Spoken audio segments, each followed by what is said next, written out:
Want to activate your YONO SBI app quickly without stepping into a branch? I will show you the full 2025 process step by step. Let's begin.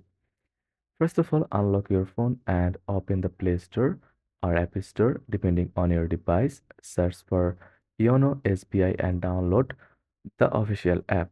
Open the app, select existing customer, then tap registration without branch visit.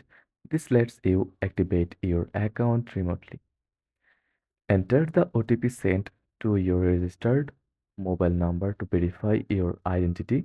Input your debit or ATM card's details, card number, expiry date, and PIN to link your bank account. Create your internet banking username and password. If you don't have one already, you can skip this if you prefer. Set a quick login MPN code for easy and secure access to the app.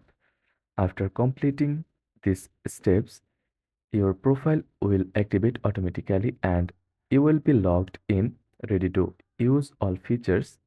No branch visit needed.